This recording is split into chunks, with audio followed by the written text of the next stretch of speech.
So to start off with a compelling talk, we got a hell of a speaker over here. Bonjour, c'est André et Ronald qui vous présentent la traduction française du talk au programme des drones en Afghanistan. Bienvenue au 33e congrès Chaos.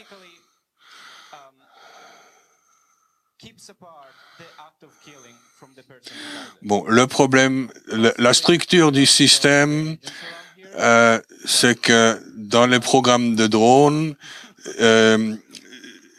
les différentes personnes sont tenues à part et comme ça, on se détache du fait qu'on est en train de tuer des gens. Voilà, c'est un honneur d'être ici. Bonjour. J'avais pas entendu que c'était une si grande salle. Ben, on va voir. Ma présentation est le grid global de l'assassination. C'est un tic au Global Information Kit.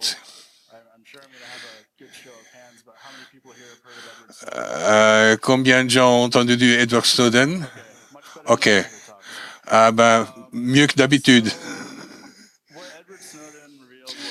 Ce que Edward Snowden avait montré, qu'il y a un système de surveillance globale qui espionnage un peu sur tout le monde, tout le temps. En utilisant les métadatas,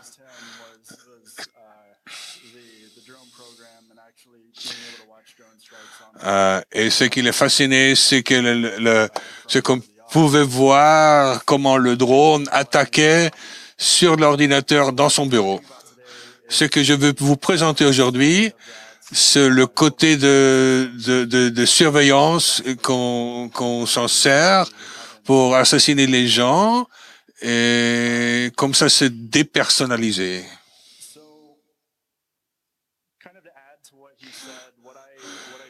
Laissez-moi rajouter à quelque chose à ce que Edward Snowden a dit.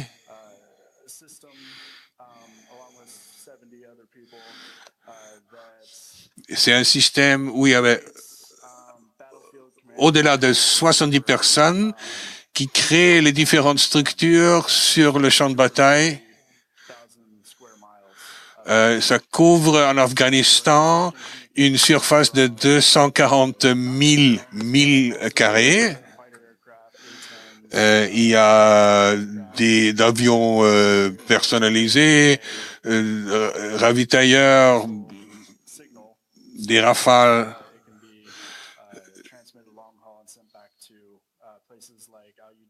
Et le signal des drones est transmis au-delà jusqu'aux États-Unis. Et on va vous présenter comment ça a changé, comment on mène les guerres d'aujourd'hui. Systématique. Ici, c'est l'Allemagne. Alors, je vous présente Hannah Arendt et des expériences Logos. Vous en savez peut-être quelque chose. Ces expériences étaient pour tester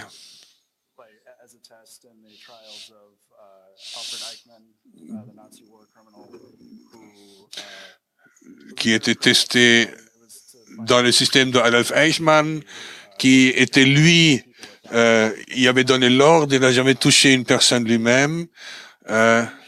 C'est un peu le même système. La distribution de la responsabilité, ça a une longue tradition dans le militaire.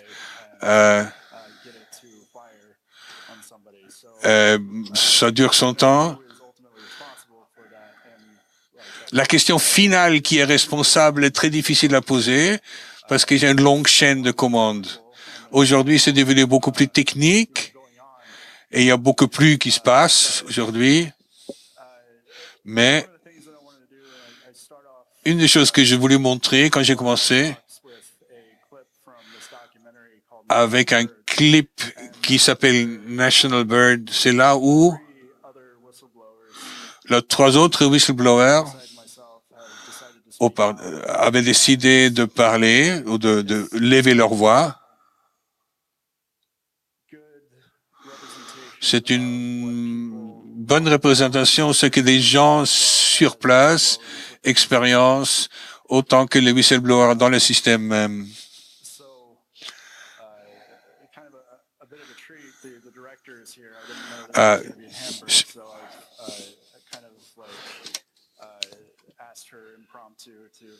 C'est le directeur.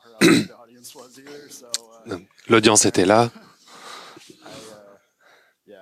Donc, désolé.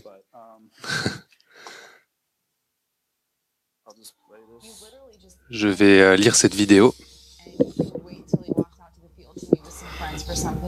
Traduire la vidéo.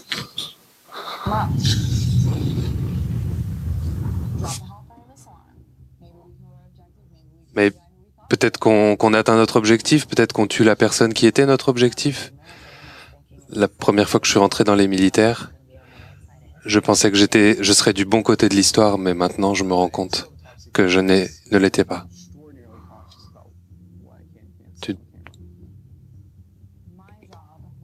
Mon boulot était de voir ce qui se passait sur les vidéos des drones et d'identifier tout ce que je voyais.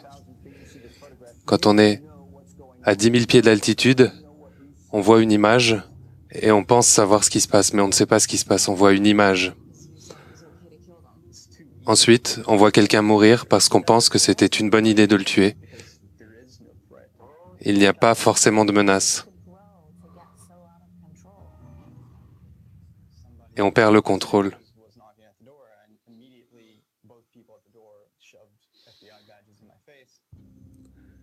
Quelqu'un a frappé à la porte avec des badges du FBI. L'acte d'espionnage est une des charges les plus lourdes qu'on peut prononcer contre un citoyen américain. J'ai perdu une partie de mon humanité en travaillant sur le programme des drones. C'est un programme secret. Je ne peux pas simplement dire au public ce que c'est. Ce que je peux vous dire, c'est que pour moi, c'est effrayant.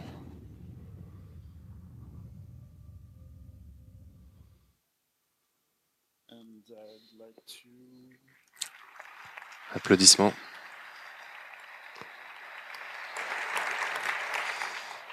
Maintenant,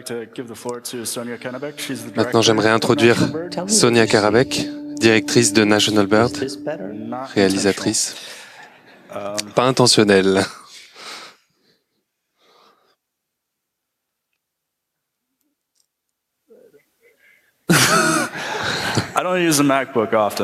Je n'utilise pas mon MacBook très souvent. Merci.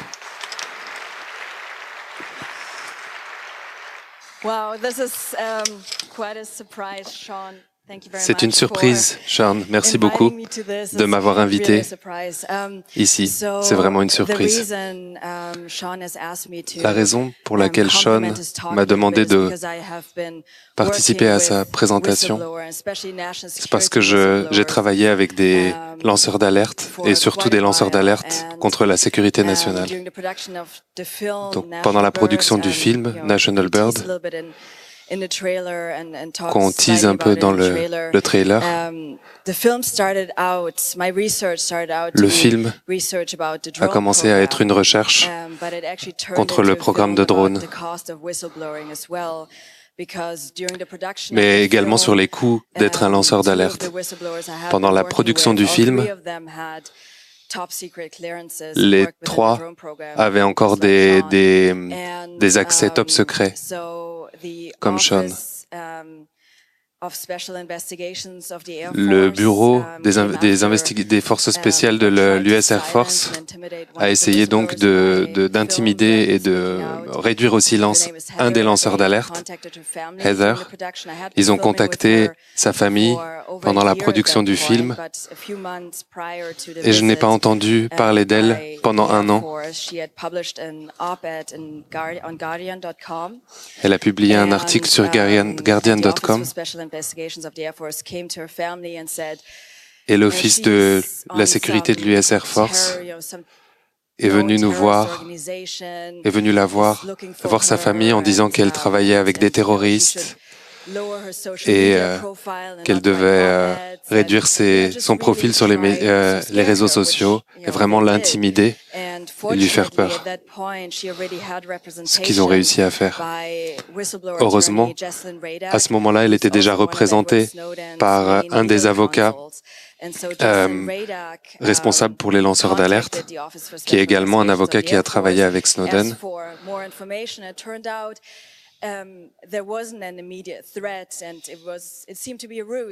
Et il n'y avait pas de menace directe. Mais en général, on leur admet de ne pas se présenter trop en public, pas présenter des choses, ni en Facebook, ni d'ailleurs. Faut pas publier des articles. Et un peu plus tard, un de mes probabilistes, Daniel, il y avait une trentaine d'agents FBI avec un raid dans sa maison et on l'a dit qu'il y avait une investigation en cours pour d'espionnage, qu'il était suspect. Et maintenant, il est représenté aussi par le même avocat dans mon film. Mais c'est assez sérieux comme accusation. Et la raison pour laquelle je raconte tout ça, la plupart de vous savez parce que vous êtes bien informés. Beaucoup de gens du public ne se rendent pas compte comme c'est devenu compliqué de faire des reportages sur la sécurité nationale et sur les lanceurs d'alerte. Et combien de risques vous êtes en train de prendre tout le temps. Sous l'administration d'Obama, il y a plus de lanceurs d'appels qui ont été poursuivis en judiciaire que dans les 3 administrations avant combinées. Ça base tout sur une loi de 1917. Moi, je suis devenu journaliste parce que je voulais tenir en responsabilité les politiciens. Et aujourd'hui, c'est tellement dangereux pour nous, la société. Les journalistes sont devenus un danger et nous sommes forcés de nous servir de lanceurs d'appel. On leur donne pas assez de protection. Et il y a une protection au la liberté de presse, du First Amendment aux États-Unis. Je suis un journaliste, je dois avoir un avocat spécial pour me guider. Il y a une communauté pour nous protéger nous-mêmes. Et je suis tout en train de servir de GPG, Trail, Tor. Je suis très contente qu'on a ces moyens de travail. Et je vous demande, vous les techniciens, comme journalistes, allez sortir, informez le public, dites-leur ce que sont les dangers dans lesquels nous devons travailler, parce que c'est vraiment essentiel pour le futur. Mais il faut nous protéger. Mais ça va devenir du mal au pire. Toute cette collection de données, tout ce stockage des données sur le bout des doigts. Et j'aimerais vraiment demander aux gens de regarder vers les organisations comme l'organisation Justin Rader, Whisper aux États-Unis, qui donne un support, une assistance légale aux lanceurs d'alerte.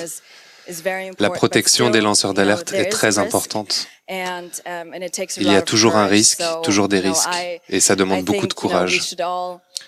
Je pense qu'on devrait tous vraiment leur donner la main à Sean pour avoir le courage de venir ici et parler et montrer la vérité sur le pouvoir. Merci.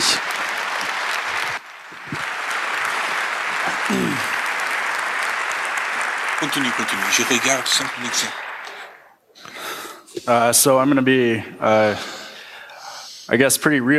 Je vais essayer d'être honnête et franc avec vous. Ce qui me catalyse vraiment en ce moment, c'est que je réalise que ce qu'on faisait était mal et que j'avais besoin au moins de changer la direction de ma vie. Quand j'étais en Afghanistan, my NCOIC, mon which is the NCOIC, NCO in charge, ma personne mon responsable, on a construit tout ce système, on l'a fait plusieurs fois dans des entraînements. Il a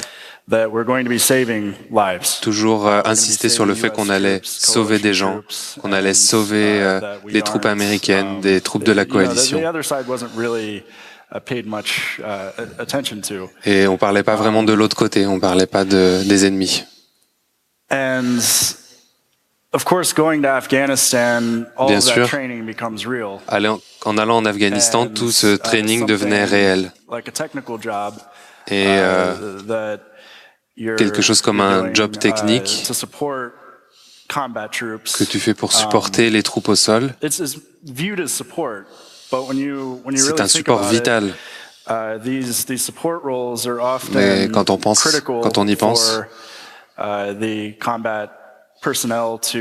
ce support est critique pour le personnel de combat pour faire leur travail. Il n'y a pas d'autres possibilités, spécifiquement avec les drones. La différence entre les drones et les avions conventionnels, c'est surtout le fait d'avoir ou pas un pilote qui exécute la décision finale d'exécuter le tir ou pas. Si le pilote est dans l'avion, il voit le sol et il peut décider en voyant avec ses propres yeux. Avec les drones, il y a une douzaine d'analystes qui regardent la réalité à travers un écran et qui doivent décider.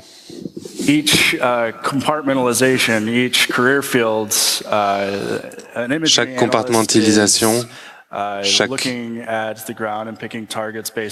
partie du terrain, chaque personne analyse une partie différente et des photos qui ont été prises à partir du ciel.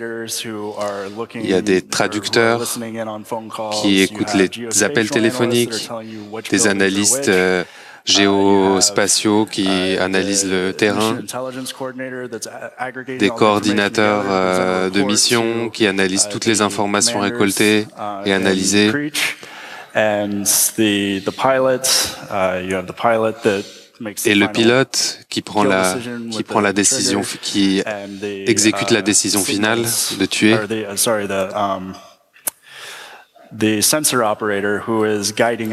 Et les opérateurs des senseurs qui guident les missiles. En Allemagne, vous connaissez sûrement Brandon Bryan,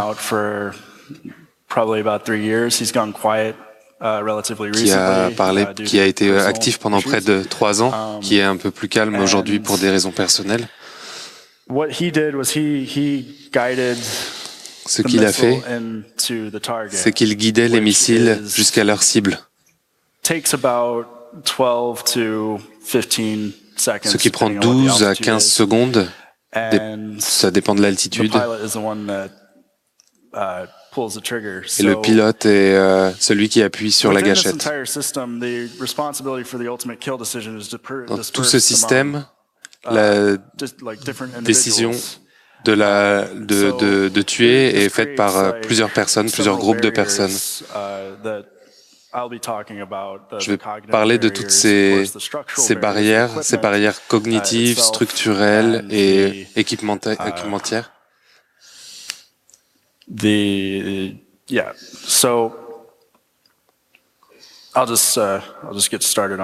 Je vais commencer à parler de ça. Bon, ça ne va pas vous plaire. C'est compliqué, mais je le tire de Wikipédia juste pour me sauver un peu mon cul. La squadron d'intelligence, c'est à Ramstein. C'est la base ici en Allemagne dont tout le monde en a parlé. C'est ceux qui font l'analyse, qui tiennent l'information, qui ramassent et centrisent toutes les informations, dissémination, opérations, pour les différentes opérations de l'OTAN. Ce qui est intéressant, c'est US CENTCOM et MacCharge pour Afghanistan et pour le Proche-Orient. Ça inclut un système sur sol distribué, ce qu'on appelle Vision One. C'est basé sur satellite. Une chose qu'il faut comprendre, c'est seulement la plateforme, c'est pas le système. C'est la plateforme qui aide à délivrer le missile. Si vous voulez vraiment comprendre comment on fait la guerre d'aujourd'hui, il faut comprendre tous les systèmes qui entrechangent entre eux. DGS, c'est à peu près le cerveau, le centre analytique de toute la guerre, en déterminant quoi faire, si le cible est un cible, oui ou non. C'est aussi le cerveau, les nerfs, les structures, les relais, c'est l'infrastructure sur laquelle moi j'ai travaillé, qui transmet les informations en différentes. C'est des relais en Italie, c'est un autre. Il y a des différentes locations aux États-Unis.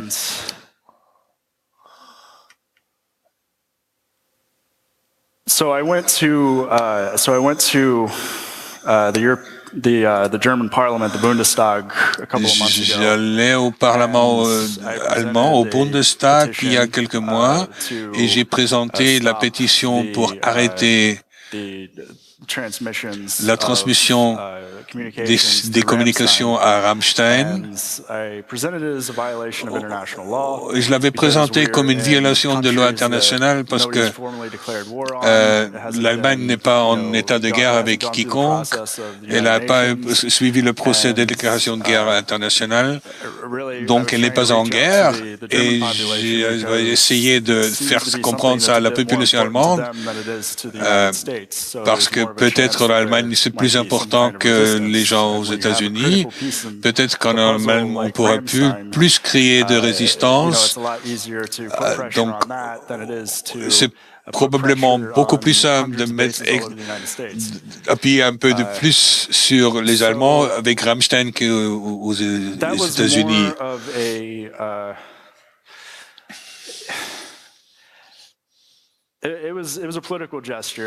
C'était un geste politique. L'intention était, ben voilà, il faut qu'on fasse quelque chose. Ces trucs se déroulent sur le sol allemand et les Allemands ne se rendent pas compte. Le gouvernement est complicite. Moi, j'avais l'intention, j'avais cru que c'était une bonne idée pour que la population sache. Et c'était, voilà mon intention, que l'opinion politique en Allemagne se radicalise, si j'ose dire.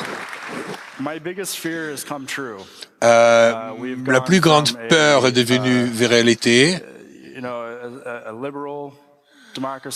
On a changé d'une démocratie libérale, on a changé à quelque chose dont je ne suis pas tout à fait sûr ce que c'est. Monsieur Donald Trump va devenir président. Et il a tous ses généraux dans son cabinet. Et ça a l'air, la politique étrangère des États-Unis va être militarisée encore plus. Et on va se servir des Allemands parce qu'ils sont, les Allemands sont serviles dans ce sens. Il n'y a pas de troupes qui sont engagées et le reste plus ou moins bien caché et on ne se rend pas compte en Allemagne.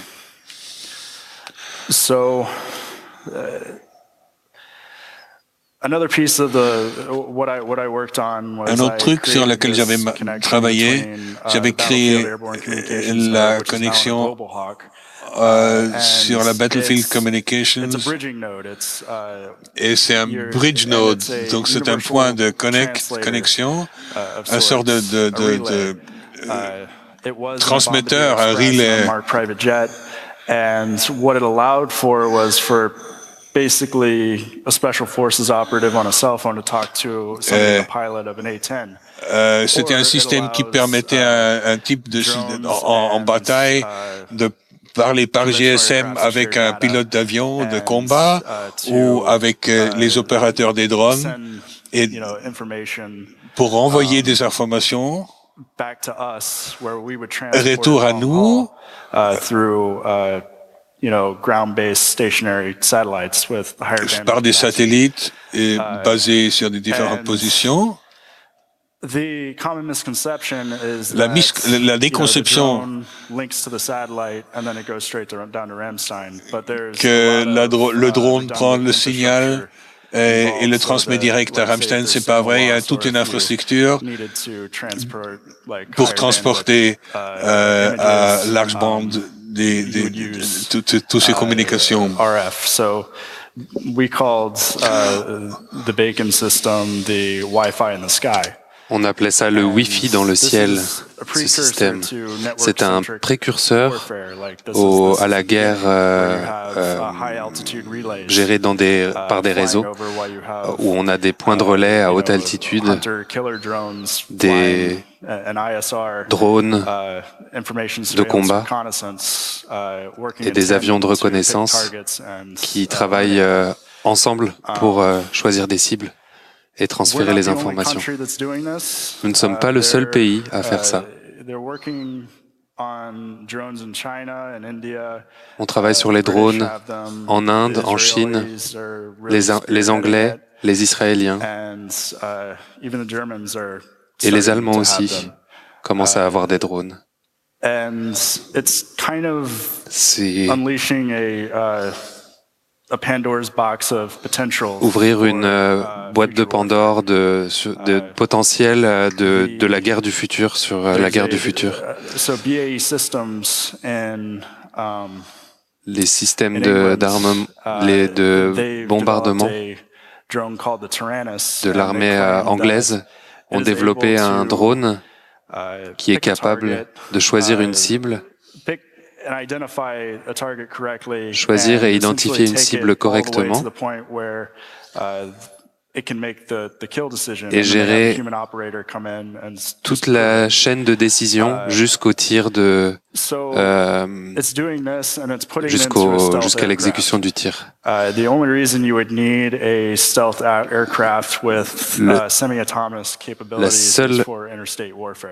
Le seul moment où on aurait besoin vraiment d'un avion avec pilote, ce serait pour les guerres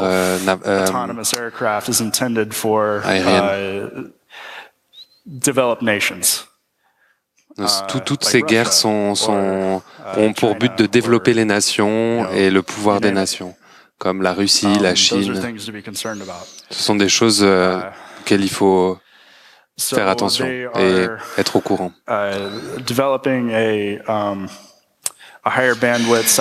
Ils sont en train de développer une nouvelle bande avec plus de puissance satellite qui pourrait porter probablement 10 fois plus que la capacité existante pour le moment. Ça veut dire plus de drones, encore plus d'images. Plus de communication. Plus de guerre. Alors, j'ai identifié différents issues avec l'infrastructure que nous nous servons pour tuer des gens. La compartimentalisation d'analyse et de prendre des décisions que j'avais remarqué tout à l'heure, tous ces différents rôles, ils se rejoignent à la fin pour créer le rapport final Si vous prenez 10 gens d'ici et vous leur donnez des différentes informations et vous leur dites c'est tout sur l'information qui se projette sur un point spécial et vous en faites une image et vous vous en servez pour déterminer si vous allez tuer quelqu'un ou non, il y aura probablement des trous dans cette image. Comme c'est au Somalie, en Yémen, Afghanistan, les gens se rendent compte qu'on leur écoute, ils essayent de se protéger, ils utilisent des courriers, ils utilisent pas des moyens techniques. J'ai reconnu un type qui s'appelle Meala dans le Parlement anglais. Il a parlé au Parlement anglais pour leur demander s'il pourrait enlever de la liste des gens à tuer. Il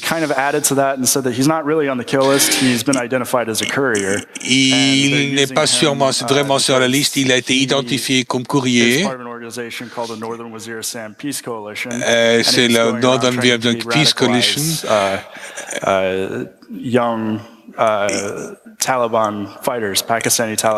Et ils sont en train de radicaliser des jeunes Pakistanais. Dans toutes ces organisations, vous avez des gens qui sont sur base et il y a des gens qui s'en occupent.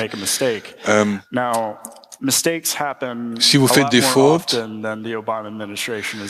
on fait beaucoup plus de fautes que l'administration Obama admet. Ils avaient déclaré qu'il y avait 160 morts, autres des militaires. Il y a des organisations on parlait des milliers, c'est probablement entre les deux chiffres, mais c'est sûrement plus haut que l'administration admet. Il n'y a pas de contrôle. There's no third party oversight. Il n'y a pas de contrôle d'une partie indépendante de tout ce système. Il y a des missions qui sont tenues par le CIA. Autre part des Joint Special Operations Command, un c'est militaire, l'autre c'est l'intelligence. Les uns ne sont en théorie pas tenus à tuer, mais ils le font toutefois. Et en plus, il y a l'armée de l'air qui en fait la même chose. Donc il y a des différents réseaux qui sont pas très bien séparés, il n'y a pas de ligne. En plus, il y a des parties de l'extérieur. Dans toutes les missions, il y a 3 ou 4 différentes positions qui prennent les décisions à tuer. Alors c'est souvent pas... Si vous essayez de tracer qui était vraiment responsable, vous avez différentes traces, 3, même 4. C'est très difficile de pouvoir décider ce qui s'est vraiment passé. Toutes ces organisations ont des différentes structures, ils ont des différentes administrations, différents niveaux de sécurité. C'est très complexe. En plus, il y a les techniciens qui créent des algorithmes pour faire des différentes tâches. Je pense qu'en 2004, il y avait plus de 3000 heures d'enregistrement réalisées par des drones qui ont été produits. Maintenant, on doit plus approcher les 2 millions. Donc, on ne peut pas avoir des humains derrière tout ça. On a besoin d'algorithmes pour analyser toutes ces données. Si on a des patterns, des suspicions, des déplacements suspects, on peut les détecter automatiquement par le biais d'algorithmes.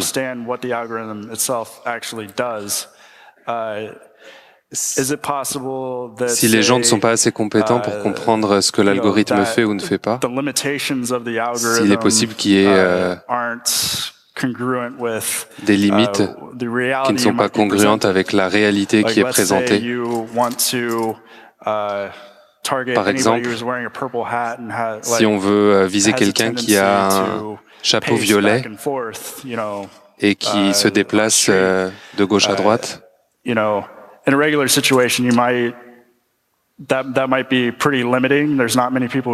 dans une situation normale, ça pourrait être quelque chose de très limité et très simple à trouver, mais admettons que c'est Mardi Gras et on a plein de gens qui portent des chapeaux violets et qui se déplacent de droite à gauche. On peut avoir une confusion et une décision. On a toute cette technologie qui travaille pour nous et c'est compliqué de travailler avec un commandement qui donne tous ces outils modernes et qui sont pas capables de travailler avec cette technologie. Certains ne savent même pas comment utiliser leurs adresses e-mail. Et ils sont là, ils utilisent toute cette technologie et ça donne un faux sentiment de confiance.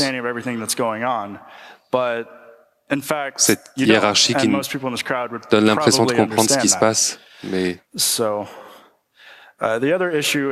l'autre problème sont les entraînements militaires. On a des opérateurs, des pilotes qui font les entraînements militaires où ils sont vraiment maltraités et on a ils reçoivent très peu de sommeil, très peu de nourriture. Ils sont endoctrinés à accepter le fait de tuer et d'être effrayé de son commandement, de sa hiérarchie, plutôt que de son ennemi. Et ces gens sont mis dans une boîte, quelque part au milieu du Midwest, et choisissent des cibles. Et ils font ça avec un certain zèle, comme un marine qui irait en Afghanistan. Il y a un problème avec ça. Il y a une issue avec ce genre de confirmation. Si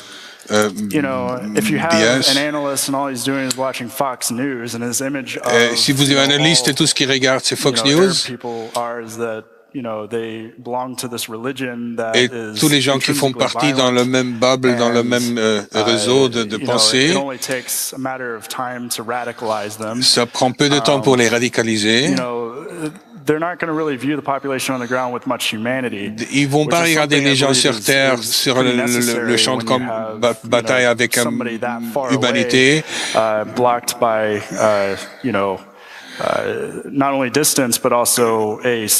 Il y a non seulement la longue distance, mais aussi le cadran. Et l'image est devenue pas claire du tout. Beaucoup d'ignorance culturelle qui se rajoute. Et vous parlez des papiers Kirk 79. Général Stanley McChrystal avait décidé de les lâcher, publier. Et c'était très controversiel là-dedans. Il était involvé dans l'opération qui ne comprenait pas. Ils avaient créé une killbox parce que il y avait l'opération qui avait se déroulé ce jour-là.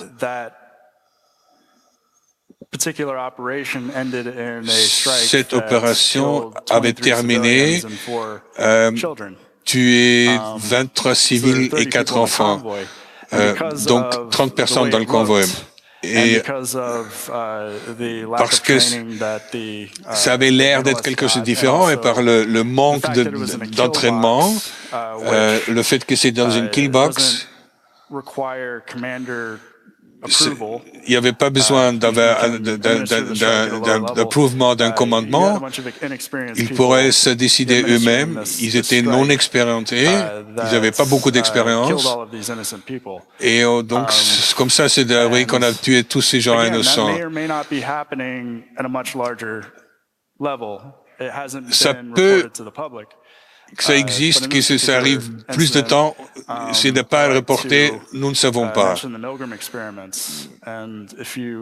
Pensez aux expériences Milgram.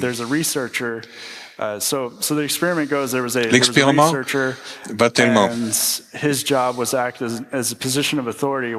Il y avait un chercheur en position d'autorité qui ordonne d'intensifier les électrochocs ou expériences, et les gens suivaient cette autorité. Ils montaient l'intensité de l'électrochoc. Le Milgram expériment est très connu. La personne dans la chaise électrique était un acteur, c'était pas vrai. Mais ça démontait jusqu'à quel moment les gens suivent l'autorité quand on leur dit faire ça, même si c'est mauvais. Si les gens étaient pas séparés, ils suivaient beaucoup moins. La séparation d'une fenêtre, par exemple, ça distançait et les gens étaient beaucoup plus préparés d'appeler Il y avait un autre expériment où il testait l'accuracy de vision d'un pilote dans un cockpit. Qui regarde un écran et qui identifie des cibles sur un écran.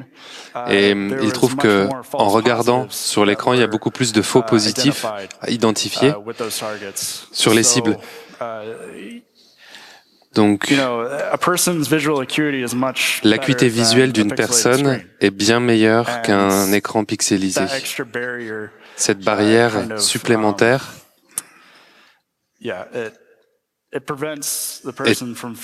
prévient la personne de ressentir la réalité des choses et du fait qu'ils sont en train de tuer des gens. Un autre élément de tout ça, c'est l'utilisation d'acronymes.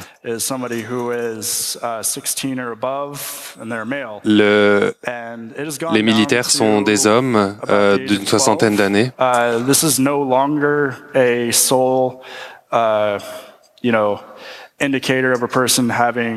n'est pas une indication d'une personne qui a...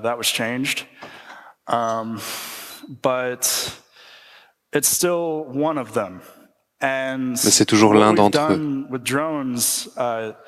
Et ce que l'on fait avec des drones, il y a plusieurs façons de mitiger les meurtres. On peut le faire en réalité ou sur le papier pour offusquer le langage et dire que quelqu'un est associé à une menace. Et en militaire, on parle d'association à la responsabilisation.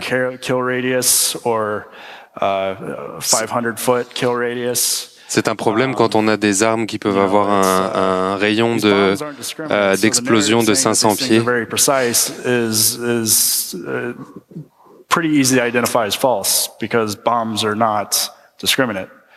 C'est assez facile d'identifier la faute d'un militaire sur le terrain, mais pas d'une bombe. In the U.S., we've had an opposition aux États-Unis, assassination. But what we're doing with drones is we're technically assassinating people. On a des règles contre les assassinats, mais ce qu'on fait avec les drones, c'est de l'assassinat de personnes. Et créer des lois internationales pour autoriser n'importe quelle personne à utiliser les mêmes raisons valables. Si le Pakistan veut attaquer les États-Unis, de la même manière, il pourrait potentiellement le faire. C'est une autre manière de voir les choses. Nous nous servons aussi de différentes expressions pour bien cacher, on les appelle squirters quand ils sont blessés. when there's an impact and quand il y a un impact it hits the cell phone that we're targeting, et ça impacte sur le cell phone dont nous parlons, we would call it on l'appelait... Merde, j'ai oublié. Bon. There's a few things going on there. Il y a toute une série de choses qui se passent dans la tête. Yeah, you know what I mean. Vous comprenez. It's a little heavy. C'est un peu dur pour le moment. So, as far as the political side of it, of course, du côté politique, tout ça, having no soldiers dying allows le fait qu'il n'y a pas de nos soldats qui meurent, ça permet de créer une situation que c'est une arme éthique.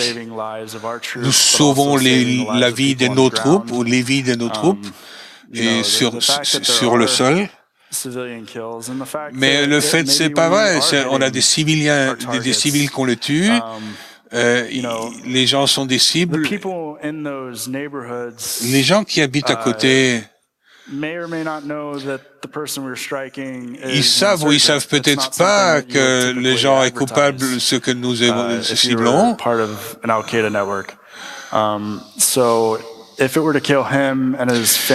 Si on le tue aussi sa famille et ses enfants.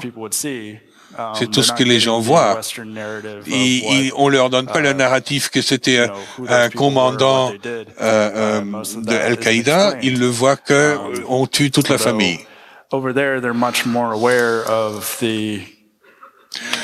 Alors là, sur sol, ils se rendent compte que nous, les Américains, nous tuons des familles sur une grande base, plus ou moins non constitutive. Ça aussi est un issue différent.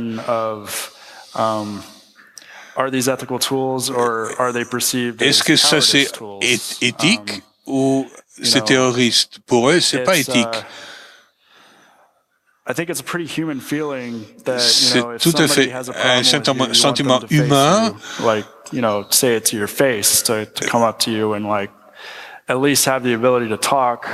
Si on est face à face, au moins on peut se défendre. Peut-être qu'on pourrait même déescaliser la situation si on avait des gens sur place. Le drone, c'est le signe ultimatif. Va te faire foutre. T'as qu'à mourir.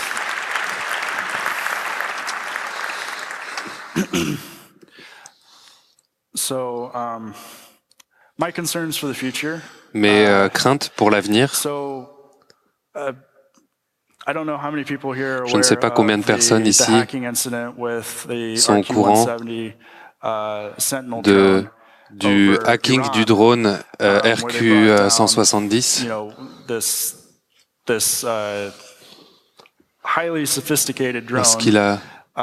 qui a détruit un drone très très sophistiqué. Et ça a été fait en augmentant la fréquence du signal. Il y a toujours des signaux qui vont d'un endroit à un autre et qui sont toujours une vulnérabilité pour les drones. Make decisions either within the structure itself or through a mesh network. Avoir à prendre des décisions en interne ou par le biais d'un réseau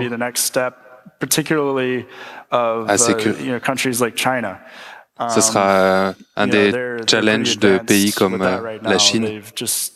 Ils sont très avancés. Ils viennent de développer une sorte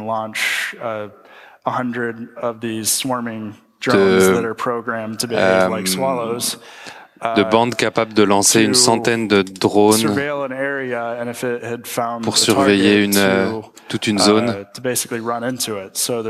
et chercher une cible et pouvoir attaquer. Lancer des missiles, c'est des lanceurs de missiles téléguidés.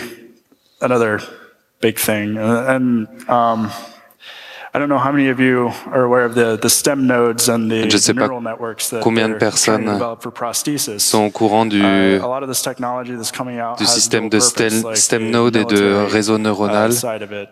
I mean, qui est you maintenant can use utilisé it to pour move des hands, raisons or you militaires. can use the, On peut l'utiliser, the qui est utilisé imagery, dans le médical. of the brain activity to figure out how to On peut allow utiliser pilots l'activité to make cérébrale decisions pour without using, any of their appendages.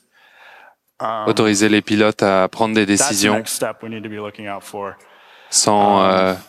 sans leur culpabilité. Media blackouts, that goes without saying, and then miniaturization is Le blackout des médias, c'est une chose importante. Et les robots de surveillance. Je sais que Black Mirror nous a présenté aussi des petites abeilles qui sont capables d'être hackées. C'est de la science-fiction, mais c'est de la science-fiction qui arrivera dans les prochains 25 ans ou moins. On aura des tueurs robots autonomes dans les 5 prochaines années.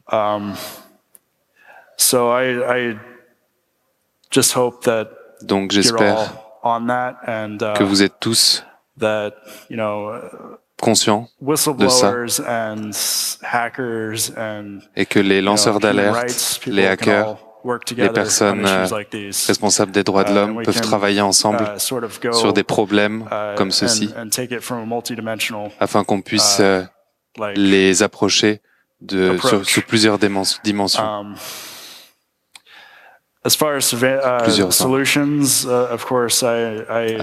Au niveau des solutions de surveillance, j'ai rencontré quelqu'un à Berlin. Il a créé des vêtements qui réfléchissent les rayons infrarouges. Des choses comme ça, ou des pistolets à micro-ondes afin de faire tomber les drones, ou des filets qui peuvent capturer des drones.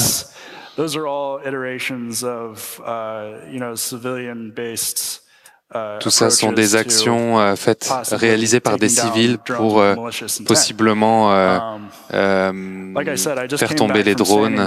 Le Dakota du Nord est le premier État des États-Unis à autoriser l'armement des drones. Ils l'ont fait en 2015. C'est quelque chose qui peut venir et repartir, utiliser la force excessive contre nous. On m'a déjà tiré dessus avec des pistolets à poivre. Il y a des pistolets, des canons, des armes qui peuvent vous arracher un bras sur le territoire américain.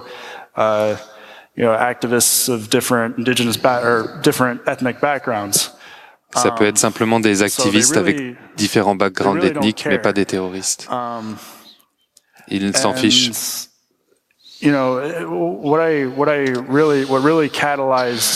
Ce qui m'a vraiment catalysé pendant que j'y étais, c'était la réalisation qu'il y a des ressources qui sont essentielles pour notre vie, qu'il faut protéger.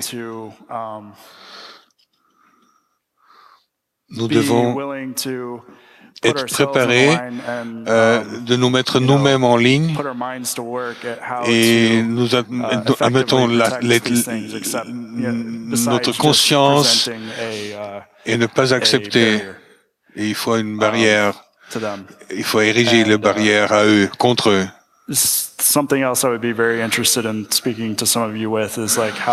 J'aurais bien parlé à plusieurs de vous comment peut-on aider les communautés indigènes qui sont tous ces efforts pour le moment.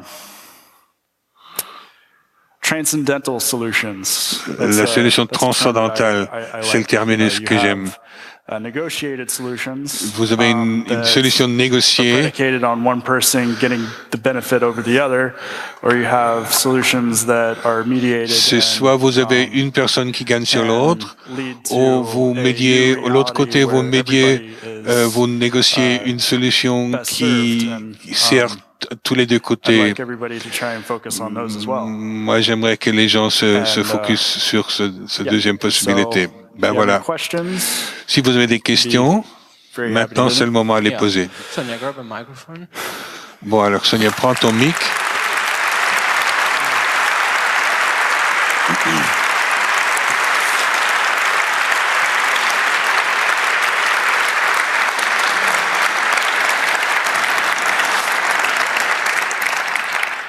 What a horror show. Quel show d'horreur. Une chose que j'ai compris, où peut-on downloader toute cette documentation? Le film va ouvrir en Allemagne en mai. Ça serait à partir de là, vous pouvez. Il y aura des discussions, on vous attend, participez. Vous allez poser des questions aussi dans les théâtres, il y aura des présentations. Et vous pouvez télécharger le matériel pendant que vous y êtes.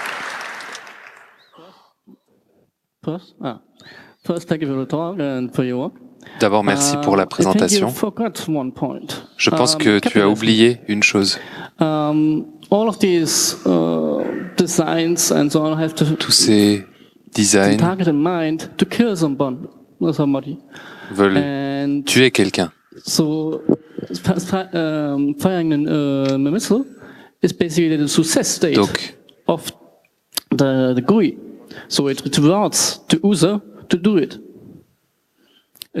Donc lancer un missile. And also, as a weapon producer, you want the people who are using your weapon platform to fire your missiles because the missiles bring you money. I think this point is also C'est également pour faire de l'argent. C'est un point intéressant à considérer pour le futur. Very good question, but next question. Bonne question, mais prochaine question. Okay. I also want to thank you. I have no idea how it must be like to actually sit there and then aussi think te about dire it. merci. So thank you very Je sais much pas for coming forward comment tu dois and te talking sentir about it. I think it's être ici very et parler de ça. important. Donc But merci I also beaucoup have a d'être question là about the et de future parler de ça. because, J'ai une the question sur le drone futur. killings are happening right now, Les and I believe the people there are meurtres not par too drone happy about it. se And produisent how aujourd'hui can you et je pense que les gens sont pas trop actually contents. mediate that? Like, how can you say, I killed your family, but Comment on we can peut have a future remédier where we à live ça? together? How would On a that tué even ta work in the famille, future? mais comment on peut vivre ensemble à l'avenir? Maintenant, j'essaye de m'impliquer dans une première approche. Je travaille avec une organisation qui s'appelle Reprieve et on essaye de créer des plateformes sur lesquelles on peut se réconcilier avec les victimes, comme des individus, pas comme des représentants d'État, de l'État. Moi, je suis impliqué dans le programme. Il y a d'autres lanceurs d'alerte qui travaillent avec moi. Louisa et Brandon, O'Brien, on a tous... On s'est tous assis avec des victimes de drones et on a essayé d'avoir une conversation avec eux. Bien sûr, c'est pas assez. Les prochaines étapes, ce sera un processus qui prendra du temps. C'est pas quelque chose qui peut se produire du jour au lendemain. Mais il y a des gens qui travaillent dessus. Cette organisation a organisé des réconciliations au Vietnam et ils vont nous aider à organiser des réconciliations avec l'Afghanistan, le Yémen et tous ces pays du Moyen-Orient. Merci. D'abord, merci pour votre présentation. J'ai une question spécifique. And I want to hear your opinion on that. Il y a un point qui m'a échappé. Il y a une situation qui est en train d'escaler avec les tueurs de drones et les terroristes de l'autre côté. The word terrorist is a very strong word. And it is a very easy way for countries to C'est très simple pour un pays de légitimiser l'utilisation des drones. People right now are thinking that it's okay to kill civilians, but it's not okay to kill soldiers from their country, stems from the fact that they think that the civilians are terrorists. C'est la raison pour laquelle les gens croient que c'est OK de tuer les civils parce qu'ils les tiennent des terroristes.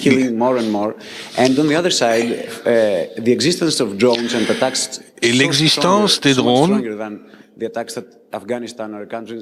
ils sont tellement plus forts que les attaques que l'Afghanistan ou des terroristes puissent rendre à nous. Employ means like the attack in Berlin and means that are really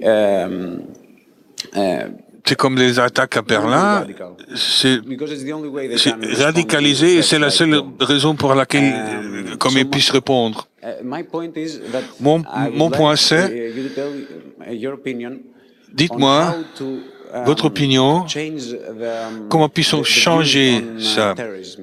Comment peut-on changer la vue sur le terrorisme? Ou changer ce propagande qu'on s'est servi pour légitimiser l'assassinat des civils?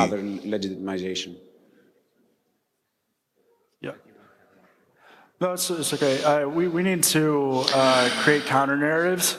Oui, nous devons créer des contre-racontes. Il faut créer des réalités différentes. Il faut montrer comment les gens se radicalisent. C'est pas seulement des issues religieuses ou des issues ethniques. Les structures de colonialisme sont toujours en place. Les frontières qui sont toujours en place, tirées par les Anglais et les Français il y a 100 ans. Il faut un développement là-dessus.